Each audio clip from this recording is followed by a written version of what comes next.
us today. So we are streaming right now because we have some major breaking news that we just got. So we're going to lay it out for you here.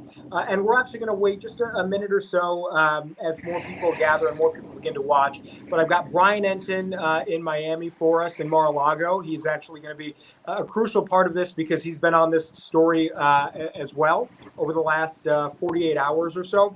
The breaking news that we have now is that the warrant that allowed for the FBI raid into the property of former President Trump at Mar-a-Lago, that warrant has now been released. So what we're going to do here in these next couple of minutes with you is we're going to explain what is actually in this warrant, what it tells us. We're going to lay out a little bit of the background as to how we got here, because that story is absolutely important to understand the full context of the situation. There's been a bit of a back and forth between President Trump and his lawyers and the Department of Justice and the FBI. So we're going to lay that out for you as well. And then we're going to toss it to Brian, because Brian's got some reporting that he broke for us late last night that really adds to the story and actually tells us more about what's going on here than these documents that we just got. So we're going to lay all of that out for you here in just a minute. If you're just joining us now, we'll really start to get this going here. So what was just released a little while ago? It was the actual FBI warrant that basically laid out for us. It doesn't tell us everything, but what this warrant tells us is a little bit of why the Department of Justice felt it was necessary to greenlight this FBI raid into the property of former President Trump into Mar-a-Lago. So when we get into the specific documents themselves, the new material that we now have, it's 7 pages long, and basically it lays out where the FBI is going to search in Mar-a-Lago. Specifically, it says the, quote, 45 office, which is President Trump's personal office, and all storage rooms in what is this massive facility, this massive property. In the receipts themselves, it doesn't exactly tell us what documents the FBI got specifically. It doesn't say what's on the documents, but it explains sort of what the documents are. So in these 3 pages, some are labeled receipts there.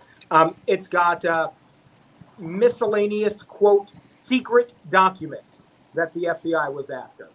It says there were a leather-bound box of documents. At one point, it says that there are various TSSCI documents, and I'm going to toss it over to Brian because that was really the heart of his reporting last night. Brian, if you could just give us more elaborate on what exactly are TSSCI documents and why was it so important for the FBI to retrieve those in the way they did, in that manner they did, from Mar-a-Lago?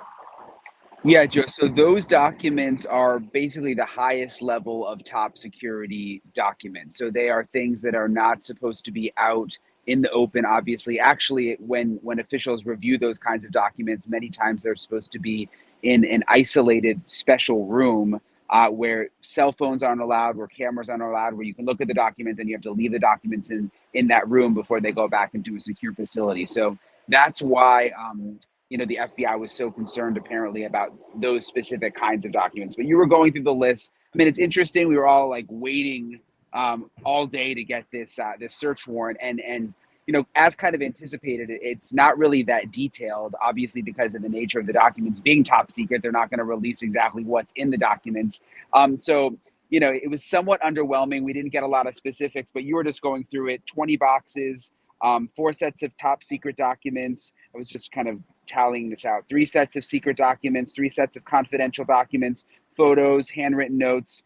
So a lot of that we reported last night through sources, but this I didn't know. Information about the president of France was apparently in some of these documents, and a grant of clemency for Roger Stone was also part of the documents. So I'm told all of this stuff right now, by the way, is still in South Florida at the FBI office, but it'll eventually be taken back to DC. Yeah. So Brian, as we laid out, in this release now, this actual warrant, it's not the affidavit. The affidavit, which lays out very specifically in detail why it is that the FBI felt they needed these documents, much more detail than what we have right now. One more bit of insight that we have is in the warrant, the Department of Justice and the FBI had to lay out the specific crimes that they thought might have been committed, possibly, and that's part of the reason why they needed to retrieve the documents Brian specifically just laid out. There are three specific federal laws that they list on this document as sort of the pretext why they were going in and doing this. I'm not going to give you the specific federal codes, but these three laws all deal generally with not destroying, not keeping hidden, not taking or stealing records. The Presidential Records Act is a part of this. One of these actually is a federal statute that Dan Abrams laid out 2 nights ago when we first learned about this story, and it actually does lay out a potential jail time in this federal law, and also one of the consequences if this law ends up being violated is being barred from running for office again. I think that's a critical and important point that maybe sometimes people miss. Now, that does not mean that we're not going to jump to conclusions and read the tea leaves 10 steps down the road and say that the former president may be charged with something like that. But I'm just saying specifically the law itself, if you read the statute that the FBI and the Department of Justice put on this warrant as to the justification for their going in, that is part of the law.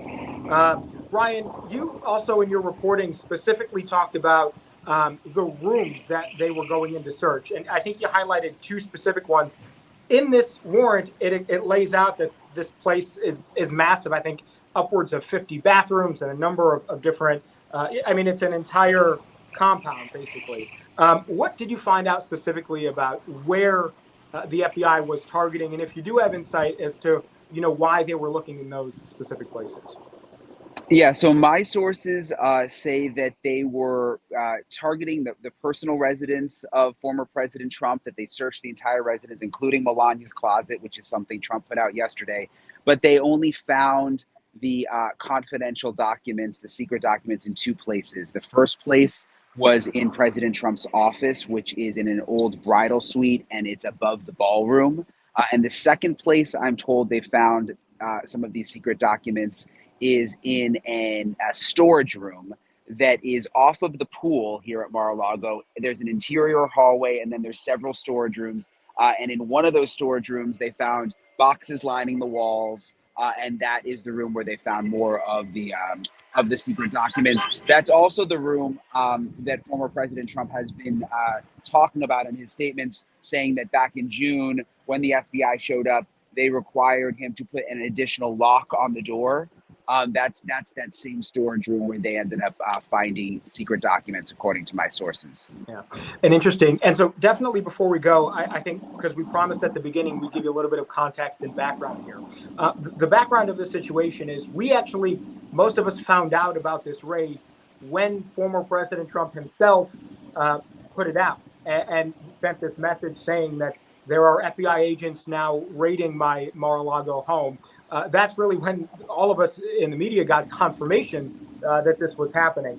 And it was just last night that the Department of Justice, after 2 days of a lot of speculation and a lot of criticism, mostly from conservatives and Republicans who rallied around President Trump, the Attorney General came out and made a very public statement, which is almost never done. This was really unprecedented for an Attorney General to comment on an active investigation. But he basically came out publicly and said, we are going to be willing to ask a judge to unseal this warrant that we have been describing right now. And Attorney General Merrick Garland said we were doing that because, number one, of the scrutiny that we've been under, the criticism the DOJ has been getting, but also he felt it was in the public interest for everybody to understand exactly why the DOJ and the FBI felt it necessary to go into the compound and take what they did in that manner.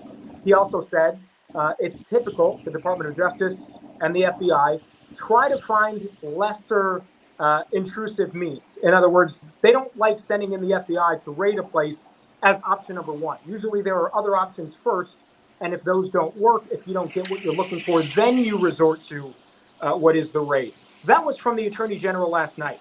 Now, the disconnect that we have is the attorney for President Trump said, as Brian referenced, back in June, yes, we did get a subpoena for documents.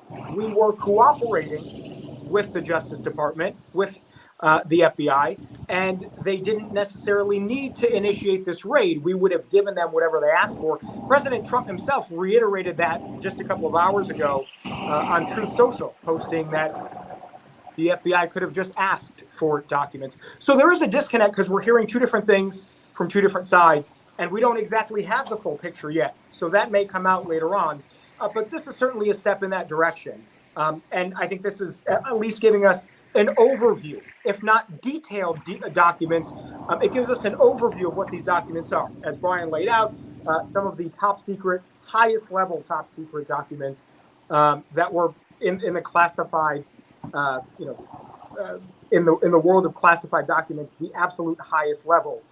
That is what, in part, the FBI took. So we're going to wrap this up. Brian, do you have anything else to add before we say bye to our viewers and continue to report on this?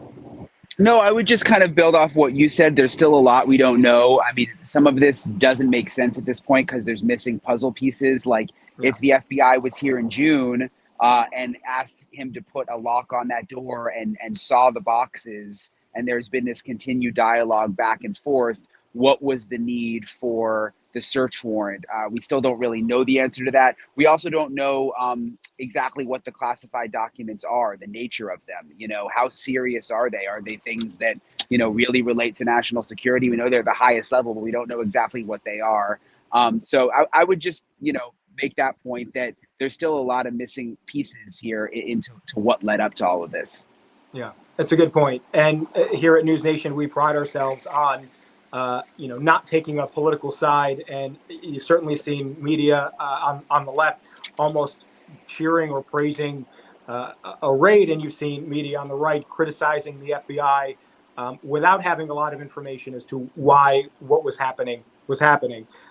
We're not going to do that. We're going to stick to the facts that we know and that we have, and just read it as it is. So, Brian, thank you for joining us. Everybody who is watching, thank you for streaming us.